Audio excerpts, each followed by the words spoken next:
Hey, this is Mo Maduro with the Life Expansion After 50 podcast. Today we're talking about the spiritual area. And just a quick recap, the way I have the graphic set up is the mental, physical, and spirituals on the left side. The middle is emotions because that's the gateway over to the right side, which is where the things that we want are located: relationships, professional, and financial. People may talk about as health, wealth, and happiness, health, wealth, love, and relationships. And of course, I know the health may look like it's on the physical side, but because it's an interdependent, intertwined system, when you take care of the left side, it works across the board. So we'll talk about that some, probably more in the emotional side. On the spiritual area, we're not talking about religion. I'm not pushing any one type of thing or saying that I'm not making a statement about religion or that kind of spirituality. I will make a point that there are quite a few people more and more saying that we're spiritual beings having a human experience. We hear more and more talking about the collective consciousness, and I think it's worth paying attention to some of that. But regardless of where you come down on this topic, the point is you know who you are, you know what right and wrong is for you. And the question is, do you hold yourself accountable to do right and not wrong? I think it can be as simple as that. When we talk about consciousness, and that's a big part of this spiritual area in this context, consciousness is one of those things that's not easily defined. You can look it up and see paragraphs and long narratives on the topic, because how do you explain it? The way I explain it for this purposes, for the 7 fitness areas, which is a focus on let's control the things that we can control and then allow ourselves to design a life that we want to live and then live that life. And what you want on the right side is a metric, so to speak, as to how well you're doing the left side in the middle. I talk about consciousness as aware that we are aware. There's a great tool called the Wheel of Awareness. I'll put the link in the notes. And it's a guided exercise. Close your eyes, you're relaxed, but you're very much aware of what's going on. You experience this awareness. And I like that explanation that you're aware, because we can be aware that we're not doing what we said we would do. We can be aware that what we're doing is counter to where we want to go, but yet we keep doing it anyway. And we can even have this awareness that we're aware that we're not doing what we should be doing, and then we're aware that we're not doing something about it, and we're aware that it's what we've done before, and we're aware that we're not going to like the outcome, but it doesn't change what we're doing. Being aware that we are aware is a way to think about the consciousness, and here's why I'm talking about that. Because I talk about the powerful present moment. And the powerful present moment is where we get to decide. Where we get to decide and start designing our life. I talk about, we're awake 60 to 65,000 seconds. And if we can string more and more seconds together where we are treating those moments as powerful present moments, we're going to get closer to the life that we want to design. Again, the 95% of the time, if our unconscious is running the show, what difference would it make? How much of a difference can we make in our lives if we can move that 5% of the conscious up to 10%? That's doubling the amount of time that the conscious is in charge. And it's actually more than that, because we're being conscious about our consciousness, if that makes sense. It's back to the awareness of aware, right? We're being conscious of our consciousness and making and doing things with intention. I really want you to lean into the spiritual area, whatever it means for you, in terms of following your higher self.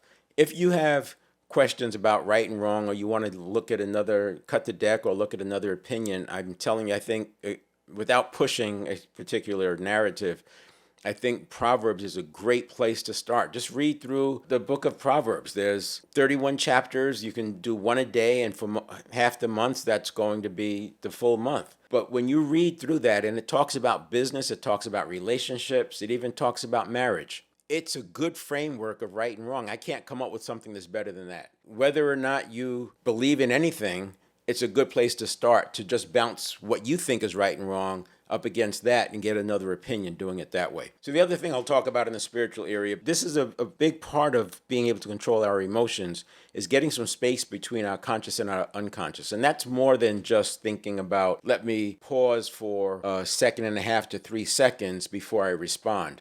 I'm talking about how we are actually aware when it's an unconscious response versus a conscious response, and making sure that those areas where we want to be using a conscious response, we're not just using a conscious response, but we're doing it with some intention. I'll just talk about it from a relationship standpoint. Working with people, we've all been there where you're talking to somebody and you can tell that maybe it's you. You can tell that they're listening to respond. They're not really listening to listen. They've already decided they're going to respond. Other times you might be talking to somebody, and as soon as you make a suggestion of something, they immediately say, no, I'm not going to do that. That doesn't work for me. They're reacting. Now, clearly, you can see that's coming out of the unconscious. And just again, to frame it up a little bit, their conscious mind has a reaction time of 2 to 7/10 of a second, roughly. The unconscious and brain can process at 11 million bits per second. The conscious mind processes at 50 bits per second. So you do the math. 2/10 of a second in, the conscious mind is processed a few bits per second, but the unconscious has already gotten 2 million bits head start on the conscious mind, which is why that triggering happens. Look at social media. Somebody could make a comment and somebody's right on the keyboard or instantly responding. And not only are they responding, they're responding by attacking the person's character. They don't even know them. But because they disagree, all of a sudden this person is stupid, they're not worth anything, and all these other adjectives that they'll throw in there. And it's a reaction. Obviously, they don't know the person, so it can't be true. I also think when you look at influencers, talk to influencers, and they all talk about the haters. It's really amazing how much vitriol goes on in those comment sections and even the DMs. If you look at the behavior of a hater, it's often that something that the person did, the influencer in this case, did or said, that triggers a reaction. It's not even necessarily having to do with that creator or influencer. It has to do with their own internal issue that they've not resolved, and it triggers it. And that triggered response comes as an attack. When you really get how much of our conditioning is from 0 to 7, you can see how this can easily happen just by how parents are treating the children. It's not just parents. I know for us Xers and boomers, a lot of our time was outside, for many of us, not all. But if you lived in the city, you probably spent a lot of time outside. So we're getting a lot of our conditioning from people in the neighborhood, which is probably worse in a lot of cases. And so we get these triggered, these responses, and it's very difficult to help a person overcome that because it's triggered. And it's almost like if you're working with somebody who has a phobia and they've got a phobia of spiders. The moment you mention spiders, what's going to happen is they go into high gear, high alert, hyper aware, and you actually become part of the spider problem. Because if you're trying to convince them that spiders are okay, you just became part of the problem because their unconscious has the association that spiders are life-threatening. They're one of the worst things possible. And here you are telling them to take a second look. They're not interested. And that's why there's a process for curing phobias. And it's very effective because it takes the unconscious out of play. And what's nice is that process actually works in a lot of areas. So I've used it to be able to create that, what I call that buffer, to move the unconscious out of the way a little bit and have the conscious mind front and center, at least to decide. Because the conscious mind can relate the unrelated.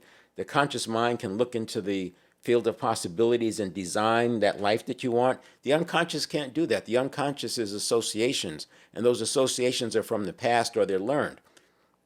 And so it's repeating the familiar. It's repeating the yesterdays. And you can't design a life that you're going to love by looking in the rearview mirror.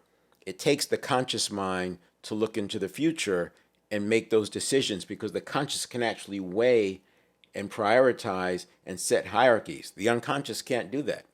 The unconscious, again, it's looking at the familiar, it's running associations. It's not allowing you to have that present, powerful moment because it's contaminating your thought with anxiety about the future, regrets of the past, fears of the past, present, and or future.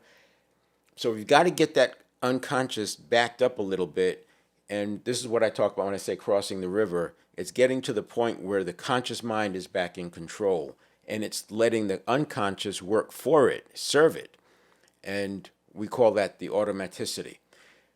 The other thing I'll say about the unconscious is that it doesn't, and I talk about it like it's a being, but the unconscious, the way it's programmed, it doesn't care about the outcome.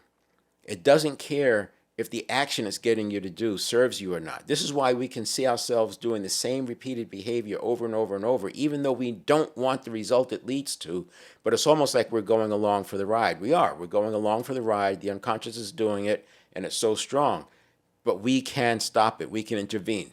When we recognize that we are not the unconscious, we are the conscious mind and our higher self, and the unconscious is something that is to serve us, not that we serve it.